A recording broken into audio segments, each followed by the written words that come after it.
Good evening. Afghanistan का जो second part है उसका वीडियो अभी हम डाल देंगे, बना हमने कल ही लिया था। अब हम कुछ छोटे छोटे वीडियो कॉन्स्टिट्यूशन से रिलेटेड, हिस्ट्री से रिलेटेड ऐसे डालेंगे जिससे कि कम समय में ये आप देख लें। ऐसे वीडियो बीच बीच में पड़े। तो आज मैं एक छोटा सा वीडियो बनाने जा रहा हूँ इस बात को लेकर के कि लॉ कैसे बनता है। मतलब कैसे इस बात पे बहुत आता ना कि अमेंडमेंट कैसे हो गया, कानून बन गया, तो कानून बनता कैसे है। इसके साथ ही साथ एक 30 सेकंड के एक इन्फॉर्मेशन आपको बता देते हैं कि यूनेस्को के वर्ल्ड हेरिटेज ने हिंदुस्तान की अभी एक ही वीक में 2 साइट्स को हेरिटेज साइट डिक्लेयर किया है। एक जो है रुद्रेश्वर टेम्पल है जिसे काकतीय डायनेस्टी ने 30वीं सेंचुरी में बनवाया था, जो तेलंगाना में है, और उसका नाम, दूसरा नाम रमप्पा टेम्पल भी है। उसमें एक टेक्निकल बात बताने की ये है कि आप लोगों ने कहानी सुनी होगी कि ताजमहल जिसने बनाया उसके शाहजहाँ ने हाथ काट लिए, लेकिन काकतीय रूलर ने जिसने मंदिर बनाया उसके नाम पर ही मंदिर का नाम रखा। रमप्पा जो है वो आर्किटेक्ट का नाम है। वहाँ अगल बगल जो पोखर वगैरह बने हैं, झील बनी है, तमाम सारा वाटर रिजर्वायर्स बने हैं, वो भी रमप्पा के नाम पर है। तो एक तो रमप्पा भी आपने पढ़ा होगा, और दूसरा एक इंडस वैली सिविलाइजेशन की साइट है जिसका नाम धोलावीरा है। धोलावीरा को लेकर के हम इंडस वैली सिविलाइजेशन की साइट्स के बारे में कभी डिटेल में बताएंगे। धोलावीरा बाकी सबसे इसलिए फ़र्क है कि बाकी जगहों पर 2 भागों में बटा रहता था शहर, अपर टाउन, लोअर टाउन, ये 3 भागों में बटा हुआ है, और बाकी सारे टाउन ईस्ट वेस्ट में बटे हुए थे, ये नॉर्थ साउथ में बटा हुआ है, और वाटर रिजर्वायर्स के लिए इसे जाना जाता है। और ये हमारा 40वां जो है वर्ल्ड हेरिटेज साइट है जो रिकग्नाइज की गई है। अब हम बताना चाह रहे हैं कि लॉ कैसे बनते हैं।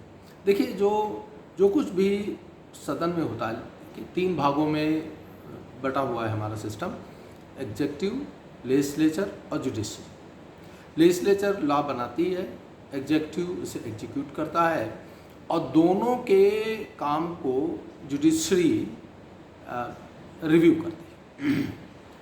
दोनों के काम को, माने लॉ ठीक से बना है इसको भी रिव्यू करती है, और लॉ ठीक से एग्जीक्यूट हुआ इसको भी करती है, जो कि इंग्लैंड में जुडिशरी के पास ये पावर नहीं है, क्योंकि वहाँ वो पार्लियामेंट सुप्रीम है, इसलिए जो भी कानून बना देगी उसको रिव्यू करने की पावर वहाँ की कोर्ट के पास नहीं है। वो केवल एग्जीक्यूट से ही आम आदमी को संरक्षण दे सकती है। अब जो हाउस होता है हमारा, जो पार्लियामेंट है, जैसे इंग्लैंड का है, अमेरिका का है, हमारा भी, तो वो 2 भागों में बटा है। एक को अपर हाउस कहते हैं, राज्यसभा, और दूसरे को लोकसभा कहते हैं। काउंसिल ऑफ स्टेट्स टेक्निकल उसका नाम था, और हाउस ऑफ पीपल नीचे वाले का नाम था, जिसे हम रोज़मर्रा की ज़िंदगी में उसे राज्यसभा, लोकसभा कहते हैं। और इन दोनों के साथ प्रेसिडेंट को मिला लेते हैं तो संसद कहलाता है।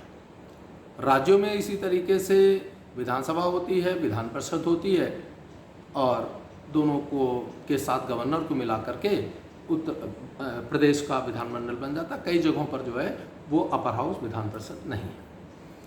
कानून का जो मसौदा आता है उसे विधेयक कहते हैं। विधेयक 2 तरीके के होते हैं, मोटा मोटा रफली। एक प्राइवेट मेंबर बिल और दूसरे होते हैं पब्लिक बिल। ये ध्यान रखना कि जो बीजेपी, कांग्रेस, ऐसे विभाजन आप बाहर पढ़ा करते हो, संसद में ये विभाजन लागू नहीं होते हैं। संसद में केवल 2 लोग होते हैं, एक सरकार होती है और दूसरी विधायिका होती है, जिसे हम केंद्र में मेंबर ऑफ पार्लियामेंट कहते हैं। राज्यसभा में है तो राज्यसभा के सदस्य, दोनों को मेंबर ऑफ पार्लियामेंट कहा जाता है, और लोकसभा में तो लोकसभा। तो यदि सरकार के अलावा कोई भी व्यक्ति, कोई भी सदस्य किसी विधेयक को लाता है तो उसे प्राइवेट मेंबर बिल कहा जाता है, प्राइवेट बिल कहा जाता है, वो चाहे बीजेपी का ही लाए। और जैसे इस समय बीजेपी की सरकार है, जब मंत्री किसी विधेयक को लाता है तो उसे पब्लिक बिल कहा जाता है। दोनों के प्रोसीजर में फ़र्क है, जिनको हम अलग से बात करेंगे। अभी हम इतनी बात करेंगे 2 भागों में बटा होता है। ये 2 डिवीज़न हो गए। इसके बाद जो 2 डिवीज़न होते हैं वो हम मनी बिल और नॉन मनी बिल में करते हैं। नॉन मनी बिल भी फिर दो तरीके के हो जाते हैं, एक ऐसे बिल जो अमेंडमेंट से रिलेटेड होते हैं कॉन्स्टिट्यूशन के, और दूसरे जो ऑर्डिनरी बिल्स होते हैं। और जो मनी बिल है उसकी कैटेगरी एकदम अलग है। हम यदि मनी बिल को अलग कर दें जिससे कि आप कंफ्यूज ना करें, तो साधारण विधेयक और अमेंडमेंट से रिलेटेड। साधारण विधेयक जो होते हैं वे संसद के दोनों सदनों में किसी में भी लाए जा सकते हैं, और जो अमेंडमेंट बिल है वो भी संसद के दोनों सदनों में से किसी में भी लाए जा सकते हैं। मनी बिल का प्रोसीजर यह है कि मनी बिल जो है वो केवल लोकसभा में लाया जा सकता है और राष्ट्रपति की पूर्व अनुमति से ही लाया जा सकता है। ये टेक्निकल डिफरेंस है उसके साथ।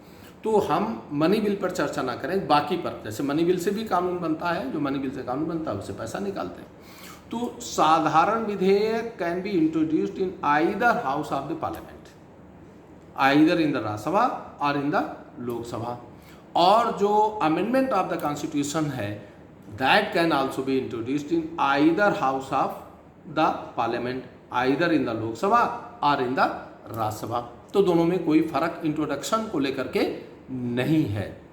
कोई भी किसी भी सदन में विधेयक को इंट्रोड्यूस किया जा सकता है। साधारण विधेयक जिससे साधारण कानून बनते हैं, उन विधेयक को जब हम लोकसभा या राज्यसभा में लाते हैं तो उनको पास करने के लिए जो बहुमत की ज़रूरत होती है वो साधारण बहुमत की ज़रूरत होती है।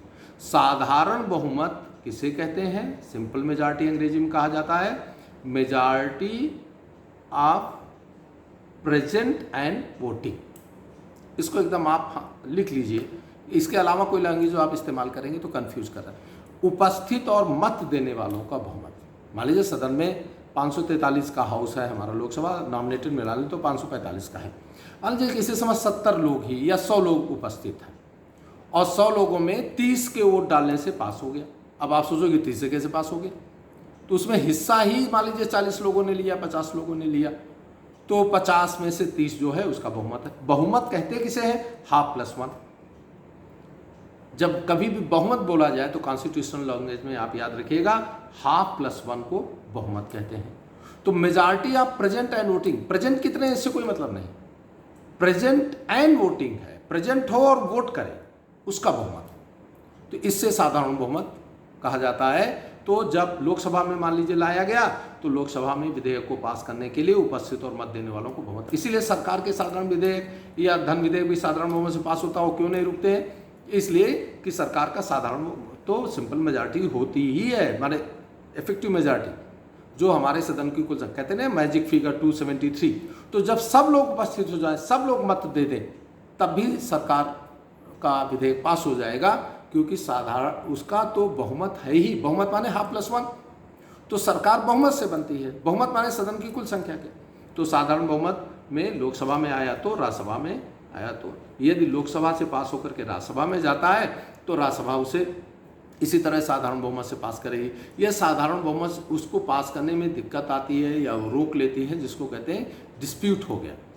तो डिस्प्यूट अराइज होने पर राष्ट्रपति को यह अधिकार है कि दोनों सदनों को संवेद कर सकता है, दोनों सदनों को साथ साथ बुला लेगा और साथ साथ बुला करके वो साथ साथ वोटिंग करा देगा।